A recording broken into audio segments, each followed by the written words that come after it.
Mars media நேயர்களுக்கும் அன்பர்களுக்கும் இந்த நாள் இனிய நாளாக அமைய எல்லாம் வல்ல இறைவனை பிரார்த்திக்கின்றோம். இந்த சேனல் உங்களுக்கு பிடிச்சிருந்தா மறக்காம சப்ஸ்கிரைப் பண்ணுங்க, ஷேர் பண்ணுங்க, லைக் பண்ணுங்க, கமெண்ட் பண்ணுங்க.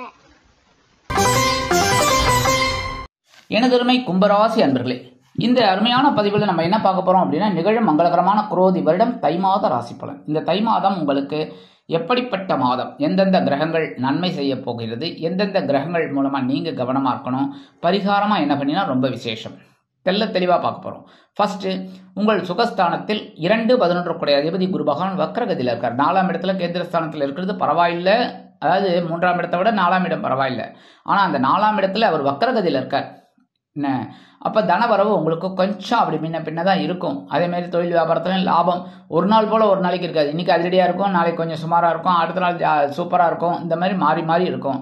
இருந்தாலும் குடும்பத்தில் ஓரளவுக்கு சந்தோஷம் இருந்துகிட்டே இருக்கும், கவலைப்பட வேண்டாம்.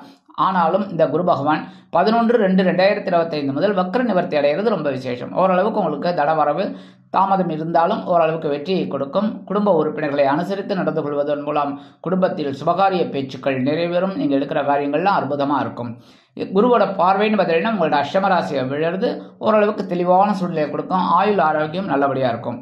அடுத்தபடியாக 7ஆம் பார்வை உங்கள் ஜீவனஸ்தானத்தை பார்க்குறார். உத்தியோகத்தில் தொழில் வியாபாரத்தில் பரபரப்பாக இருப்பீங்க, அதற்குண்டான ஒரு உயர்வுகள் உங்களுக்கு கிடைக்கும். அடுத்தபடியாக 9ஆம் பார்வையாக உங்களது விரயஸ்தானத்தை பார்ப்பதால் விரயங்கள் அதிகரித்த வண்ணமாகவே இருக்கும், அதாவது செலவுகள் வந்த வண்ணமாகவே இருக்கும். அடுத்தபடியாக பகைருண ரோகஸ்தானம் என்று அழைக்கப்படக்கூடிய 6ஆம் இடத்தில் 3-10 கூடிய அதிபதி செவ்வாய் பகவான் இருக்கிறது ரொம்ப விசேஷம். உபஜயஸ்தானம் ஆனால் நீச்சமடைந்து இருக்கிறார். அதனால நீங்கள் என்ன பண்ணணும், உத்தியோகத்தில் கவனமாக இருக்கணும், தொழில் வியாபாரத்தில் கவனமாக இருக்கணும், உடல் ஆரோக்கியத்தில் கவனமாக இருக்கணும், கொடுக்கல் வாங்கலில் கவனமாக இருக்கணும், எல்லா விஷயத்துலையும் கவனமாக இருங்கோ. சரியா? அந்த மாதிரி வெற்றி. 18/1/2025 முதல் இந்த செவ்வாய் பகவான் நீச்ச இடத்தை விட்டு விலகி வக்ரகதியில் மிதுன ராசிக்கு வந்துடுறார், உங்களோட பஞ்சமஸ்தானத்துக்கு. குழந்தைகளின் மூலம் ஓரளவிற்கு அனுகூலம் இருக்கும் என்றாலும் சில நேரங்களில் சில மனக்கசப்புகள் இருக்கலாம். ஆன்மீக பயணங்களை எடுத்துக்கொண்டீர்கள் என்றால் உங்களுக்கு வெற்றியை கொடுக்கும். இருக்கிற காரியங்கள்ல உங்களுக்கு ஓரளவுக்கு சிறப்பான சூழ்நிலையை கொடுக்கும். சீருடை பணியாளர்களாகிய காவல், இராணுவம், தீயணைப்புத்துறை, மருத்துவத்துறையில் வேலை பார்க்கும் நண்பர்களுக்கு எதிர்பார்க்கும் இடமாற்றம், பதவி மாற்றம், பதவி உயர்வு, சம்பள உயர்வு சற்று காலதாமதமாகி அருமையாக நிறைவேறும். அடுத்தபடியாக அஷ்டமஸ்தானம் என்று அழைக்கப்படக்கூடிய 8ஆம் இடத்தில் கேது பகவான் குரு பகவானின் பார்வையை பெற்று சஞ்சாரம் பண்ணியிருக்கார்.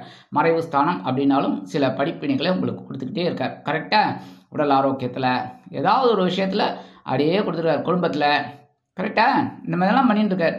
நீங்களும் அனுசரித்து அப்படியே ஆமாம் சாமின்னு போட்டுட்டு அப்படியே தலையாட்டிக்கிட்டு ஓடிக்கிட்டு இருக்கீங்க. சரி, அப்படியே மெயின்டைன் பண்ணுங்க. அதுக்காக தான் அந்த கேதுவை அனுசரிக்கணும் அப்படின்னா ஆன்மீகம்தான் மெயின். புரியுதா? ஏன்னா ஆன்மீகம் தான் என்றைக்குமே கேது பகவானை திருப்திப்படுத்துறது. ஸோ இந்த கேது பகவான் திருப்திப்படுத்தணும் அப்படின்னா ஆன்மீக விஷயங்கள், ஆன்மீக பயணங்கள், ஆன்மீக சொற்பொழிவுகள் இதெல்லாம் நீங்கள் கேட்டுக்கிறது ரொம்ப விசேஷம். சரியா? அடுத்தபடியாக லாபஸ்தானம் என்று அழைக்கப்படக்கூடிய 11ஆம் இடத்தில் 5-8 கூடிய அதிபதி புதன். சூப்பர். குழந்தைகளின் மூலம் சந்தோஷம் இருக்கும். அதேமாரி புனித பயணங்கள் அற்புதமாக நிறைவேறும். வீடு கட்டும் முயற்சி வெற்றியை கொடுக்கும். உடல் ஆரோக்கியம் சிறப்படையும். 19/1/2025 முதல் இந்த புத பகவான் விரயஸ்தானம் என்று அழைக்கப்படக்கூடிய அயனசயன போகஸ்தானத்திற்கு புதன் அயனசயன போகஸ்தானத்திற்கு சூரியனுடன் இணைந்து புதாதித்ய யோகத்தை கொடுக்கிறார். அற்புதமான ஒரு முன்னேற்றம். கல்வி பயிலும் மாணவ மாணவிகள், இந்த குழந்தைகளும் ரொம்ப நன்னா படிப்பார், அற்புதமாக இருக்கும். அதேமாரி வேறு ஸ்கூலுக்கு மாறணும் அப்படின்னு நினச்சா அதெல்லாம் கண்டிப்பாக ஓரளவுக்கு அனுகூலமாக இருக்கக்கூடிய ஒரு வாய்ப்புகள். இல்லை இந்த ஹாஸ்டல் சரியில்லை, வேறு ஹாஸ்டல் போடலாம் அப்படின்னா அது கூட உங்களுக்கு சக்ஸஸ்ஃபுல்லாக இருக்குங்க. வெளியூர் இல்லைன்னா வெளிநாட்டு பயணங்கள்லாம் உங்களுக்கு அற்புதமாக இருக்கும். எழுத்து மற்றும் அச்சுத்துறையில் இருக்கும் நண்பர்களுக்கு அநேகமாக புதிய வாய்ப்புகள் வந்து சேரலாம். அடுத்தபடியாக 5/2/2025 முதல் இந்த புத பகவான் ஜென்ம ராசியான உங்கள் ராசிக்கு சனீஸ்வர பகவானோடு இணைகிறார். பரவாயில்லை. ஆனால் புத பகவான் உங்கள் ஜென்ம ராசிக்கு வருது அறிவு திறன் விருத்தியாகும். புதன் எப்போவுமே ஜென்மராசியில் வந்தாலே ரொம்ப விசேஷம். எப்படின்னா ரொம்ப மனசில் இருக்கிற கவலைகள் எல்லாம் எப்படி சமாளிக்கிறது, எந்த விதத்தில். இப்போ ஒரு இடத்துக்கு போகிறோம் அப்படின்னா அந்த இடத்துக்கு என்ன விஷயமா போகிறோம், கரெக்டாக அதுக்கு என்ன பண்ணணும். இப்போ ஒரு கல்யாணத்துக்கு போகிறோங்க, சாப்பிட்றதுக்காக போகிறோம் முதல்ல இல்லை, கல்யாணத்துக்கு போயிட்டு அவங்கள பார்த்து எல்லாரையும் விஷ் பண்ணிவிட்டு அதுக்கப்புறம் மொய் எழுதிட்டு இதெல்லாம் வரோமா. அப்போ முதல்ல என்ன பண்ணணும், மொய் கவர் எடுத்து வச்சுக்கணும். கரெக்டாக அதுக்குள்ளே காசு போடணும். கவர் எடுத்து வச்சுன்னு போகிறது இல்லை, காசை போட்டு ரெடி பண்ணி வச்சுக்கணும். கரெக்டாக இந்த மாதிரிலாம் பண்ணணும். அதெல்லாம் தான் அறிவுத்திறன். எல்லாமே நமக்கு பக்கவாக வரும். இருந்தாலும் இந்த நேரத்தில் அது கூடுதலாகவே உங்களுக்கு கண்டிப்பாக கிடைக்கும். விரயஸ்தானம் என்று அழைக்கப்படக்கூடிய அயனசேன மோட்சஸ்தானத்தில் களத்திராதிபதி சூரிய பகவான். வாழ்க்கை துணையின் மூலமாக சில குழப்பங்கள் வரலாம். அவங்களோட உடல் ஆரோக்கியத்தில் கொஞ்சம் கவனம் இருங்க. உத்தியோகத்தில் இடமாற்றம் இனிமையாக அமையும். தொழில் வியாபாரத்தை வேறு இடத்திற்கு மாற்றலாமா என்ற சிந்தனை மேலோங்கும். சில நேரங்களில் வீடு கட்டும் முயற்சி வெற்றியளிக்கும். வீடு கட்டும் முயற்சி வெற்றியை கொடுக்கும். அடுத்தபடியாக வாகனம், இந்த பழைய வாகனத்தை வித்துட்டு புதிய வாகனம் வாங்கலாம் அப்படின்னா தாராளமாக இந்த நேரத்தை நீங்கள் உபயோகப்படுத்திக்கலாம். ஏன்னா அதுவும் விரயம் தானே, சுப விரயம். ஸோ நல்லபடியாக இருக்கும், கவலைப்பட வேண்டாம். அடுத்தபடியாக ஜென்மஸ்தானம் என்று அழைக்கப்படக்கூடிய உங்கள் ராசியில் ராசிநாதனும் விரையாதிபதியுமான சனீஸ்வர பகவான். அவர் குழப்பத்தெல்லாம் கொடுத்துட்டு தான் இருக்கார். கரெக்டாக மனசில் ஒரு டென்ஷன், எடுக்கிற காரியங்களில் டென்ஷன், பேசுகிற வார்த்தைகளில் டென்ஷன், இருந்தாலும் சமாளிக்கிறீங்க. ஆன்மீக விஷயத்தை கொண்டு வந்து கொடுத்து அப்படியே சமாளிக்கிறீங்க. அதுவும் இல்லாமல் அந்த ஜென்மஸ்தானத்திலே 4-9 கொடை அதிபதி சுக்கிர பகவான் உட்கார்ந்து இருக்கார். ரொம்ப அற்புதம்.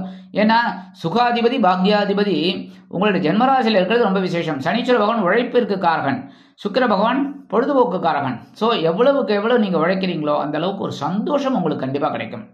2 பேரும் சேர்ந்து உங்களுக்கு பெரிய மத்தள மாதிரி நல்ல ஒரு பெரிய ஒரு பாக்கியத்தை கொடுப்பாங்க, சந்தோஷத்தை கொடுப்பாங்க. சில பேருக்கு வெளிநாட்டு பயணங்கள் அற்புதமாக நிறைவேறும். தந்தையார், தந்தை வழி உறவினர்கள் ஆதரவாக இருப்பார்கள். 28/1/2025 முதல் இந்த சுக்கிர பகவான் எங்கே வரப்போறான்னு பார்த்தீங்கன்னா தனவாக்கு குடும்பஸ்தானமாக 2ஆம் இடத்துக்கு வந்து உச்சம் அடைகிறார். ஏன்னா மீன ராசி அவருக்கு உச்சம், அந்த நீர் ராசி குருவோட இடம் அவருக்கு ரொம்ப உச்சம். அந்த உச்சமடைந்த சுக்கிர பகவான் ஏற்கனவே அங்கே யார் இருக்கா? ராகு பகவான். 2 பேரோடையும் சேர்ந்துட்டு அந்த ராகுவோட சேர்ந்துட்டு இந்த சுக்கிர பகவான் உங்களுக்கு அற்புதமான ஒரு முன்னேற்றத்தை கொடுக்க போறார். ஏன்னா 2ஆம் இடம் அப்படிங்கிறது ராகு அங்கே இருந்தால் கொஞ்சம் உங்களுக்கு டைட்டாக இருக்கு. கரெக்டாக குடும்பத்தில் டென்ஷன் எல்லாமே. ஆனால் இப்போ அப்படியே ரிவர்ஸ். எப்படின்னா சுக்கிரன் வந்து சந்தோஷக்காரகன், பொழுதுபோக்குக்காரகன், களத்திரக்காரகன். அவர் வந்து ராகுவோட இணையிறது ரொம்ப விசேஷம். பிரம்மாண்டமான ஒரு வெற்றி உங்களுக்கு கண்டிப்பாக வந்து சேரும். வாழ்க்கை துணை உங்களுக்கு ரொம்ப அனுகூலமாக இருப்பாங்க. முக்கியமாக வாழ்க்கை துணை மூலமாக சில எதிர்பாராத உயர்வுகள் உங்களுக்கு வர்றதுக்கு வாய்ப்புகள் நிறையா இருக்குங்க. எடுக்கிற காரியங்கள்லாம் இப்போ இந்த நேரத்தில் அற்புதமான ஒரு மன நிறைவை கண்டிப்பாக கொடுக்கும். உத்தியோகத்தில், தொழில் வியாபாரத்தில் எல்லாத்துலேயுமே. சரி, பரிகாரமாக என்ன பண்ணினா ரொம்ப விசேஷம். முருகப்பெருமான் வழிபாடு கண்டிப்பாக பண்ணுங்கோ. சரியா? ஏன்னா செவ்வாய் பகவானை கொஞ்சம் உசுப்பேற்றி அவர் கொஞ்சம் நல்லபடியாக கொண்டு வரணும் அப்படின்னா முருகப்பெருமான் வழிபாடு ரொம்ப முக்கியம். செவ்வாய்க்கிழமை செவ்வரளி மாலை நெய் தீபம் போட்டு வழிபாடு பண்ணுங்கோ. அடுத்தபடியாக கந்த சஷ்டி கவச்சம் கண்டிப்பாக பாராயணம் பண்ணுங்கோ. ரொம்ப விசேஷமான பலன்கள். கவச்சம் போல் உங்களை காப்பாற்றும். அடுத்தபடியாக ஹயக்ரீவர் வழிபாடு பண்ணுறது ரொம்ப விசேஷம். அதுவும் குழந்தைகள், படிக்கிற குழந்தைகள் பண்ணணும். அது எந்த குழந்தைகளாக இருந்தாலும் சரி, காலேஜ் போகிற குழந்தைகளாக இருந்தாலும் சரி, யாராக இருந்தாலும் சரி, படிக்கிற குழந்தைகள் ஹயக்ரீவர் வழிபாடு பண்ணணும். உத்தியோகத்தில் இருக்கிறவா, தொழில் வியாபாரத்தில் இருக்கிறவா கண்டிப்பாக ஹயக்ரீவரை வழிபாடு பண்ணுறது ரொம்ப விசேஷமான பலன்கள் உங்களுக்கு கண்டிப்பாக கொடுக்கும். நீங்கள் எடுக்கும் காரியங்கள் அற்புதமான ஒரு வெற்றியை கொடுக்கும். அடுத்தபடியாக இந்த சின்ன பரிகாரம் பண்ணுறதுனாலே நிகழும் மங்களகரமான குரோதி வருடம் தை மாதம் உங்களுக்கு ஏற்றம் தரும், மாற்றம் தரும், இனிமைகளை அள்ளித்தரும் மாதமாக அமையும் என்று கூறி விடைபெறுகிறேன். நன்றி, வணக்கம். மீண்டும் ஒரு அருமையான பதிவில் நான் உங்களை மனமகிழ்ச்சியோடு சந்திக்கிறேன். வாழ்த்துக்கள். வாழ்க வளமுடன். இந்த சேனல் உங்களுக்கு பிடிச்சிருந்தா மறக்காம சப்ஸ்கிரைப் பண்ணுங்க, லைக் பண்ணுங்க, ஷேர் பண்ணுங்க.